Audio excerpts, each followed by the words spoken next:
USA और Iran का इतिहास।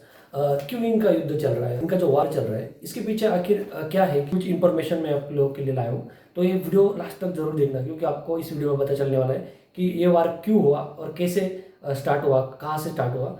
असल में दोनों देश दुश्मन नहीं थे, ये दोनों दुश्मन नहीं थे पहले, बल्कि पहले ये सहयोगी थे।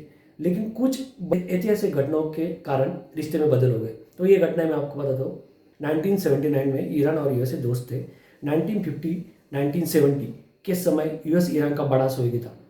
अमेरिका ने ईरान के राजा शाह मोहम्मद रजा इसको समर्थन दिया। दोनों देशों के बीच ऑयल मिलिट्री टेक्नोलॉजी कॉर्पोरेशन था। लेकिन यही से एक बड़ी घटना हुई। 1953 अमेरिका की CIA इसने ईरान की सरकार को गिराने में मदद की और शाह को दोबारा सत्ता में बैठाया। शाह जो था वो अमेरिका के साथ उसके संबंध अच्छे थे, इसलिए अमेरिका चाहता था कि शाह ही प्रेसिडेंट बने, लीडर बने।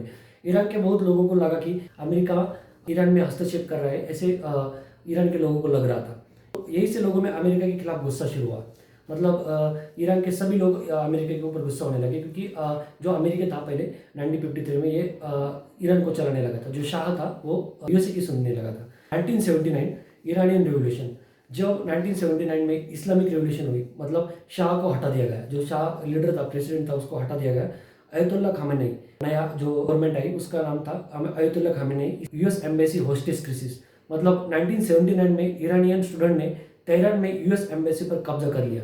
मतलब जो स्टूडेंट थे अमेरिका के, उन पर कब्जा कर लिया। 52 अमेरिकी लोगों को 450 दिनों तक बंधक बनाए रखा गया। इसके बाद दोनों देशों में डिप्लोमेटिक रिलेशन खत्म हो गए, सैंक्शन और दुश्मनी शुरू हो गई। मतलब इन दोनों देशों में उस समय दुश्मनी शुरू हो गई।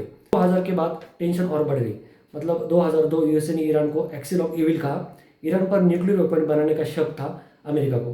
2020 में यूएस ने ईरानियन जनरल सुलेमानी को मार दिया। इस घटना ने राइवलरी को और गहरा कर दिया। मतलब इन दोनों की वार और बढ़ती गई। 2020 से ईरान और यूएस की दुश्मनी अचानक नहीं हुई। 1953 coup, 1979 Islamic revolution, US embassy hostage crisis, nuclear tension और सैंक्शन। इसी वजह से आज दोनों देशों के बीच 40 साल से जियोपॉलिटिकल राइवलरी चल रही है। यही एक रीजन है जो आज इन दोनों की दुश्मनी हुई है और इन दोनों का वार चल रहा है। ये दुश्मनी 40 साल से अभी तक है। तो ये वार मुझे नहीं लगता कि ये वार रुक सकता है, और ये वार रोकने के लिए अभी है ही नहीं कोई। जो खामेनी है उसको मार दिया है। और अमेरिका ऐसा देश है जो ईरान को पूरी तरह तबाह कर सकता है, और ये वार तभी रुकेगा जब बहुत बड़ी घटना होगी। ऐसे वीडियो के लिए मेरे चैनल को शेयर कीजिए और सब्सक्राइब करना मत भूलना।